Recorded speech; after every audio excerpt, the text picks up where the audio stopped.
Juta Lember. Nüüd on golfiklubis hoopis uus mööbel nagu tekkinud. Kui keegi teab, kuidas ühes ruumis oleks hea olla, siis on see Juta Lember. Olgu need siis uued ja modernsed majad või vanakesed, kes ägisevad tolmu ja hallituse all ning hüüavad Juta, tule aita. No see on Jaani kirik väljast, palun väga õhtul. Ja. Valgusteete tegemine on ka omamoodi tore töö nagu olnud, et neid on saanud teha ja panna juurde. Võt harjunud tegema sellepärast, et ikka suur osa minu tööajast jäi ju Vene aega ja siis ei saanud ju kuskilt midagi, tuli kõik ise teha. See saab olema altar nüüd.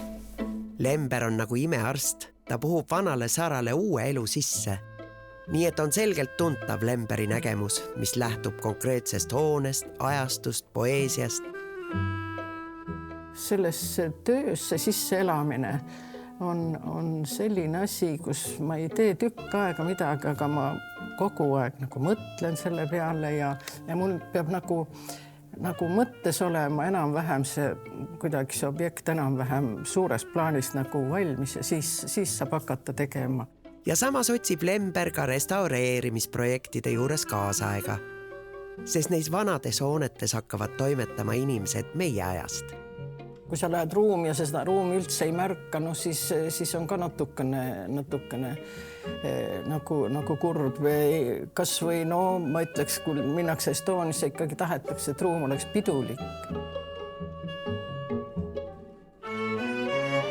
Sa lähed sinna ooperit kuulama, vaatama, hästi riides ja kui siis on ruum, mida ei pane tähelegi, valgus ei sära, kalliskivid ei sära, siis see ka pole ju jälle midagi. Nii et see sõltub ikka objektist.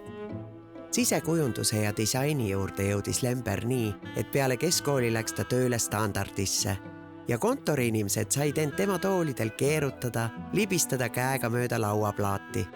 Lemberi oranž tool on iga legomehikese unelm. Presidendi kantselei ja vastuvõturuumid näevad sellised välja tänu Lemberile. Tolmune ja roosa Estonia teatri sisevooder sai endale uue värvikamma ja valguse. Peterburi Jaani kirik muutus avaraks ja helgeks. Ja muidugi tunnevad Jõelähtme golfiklubi inimesed uhkust, et neil on selline võimas hoone, ei pea märgade jalgadega põõsa taga kükitama.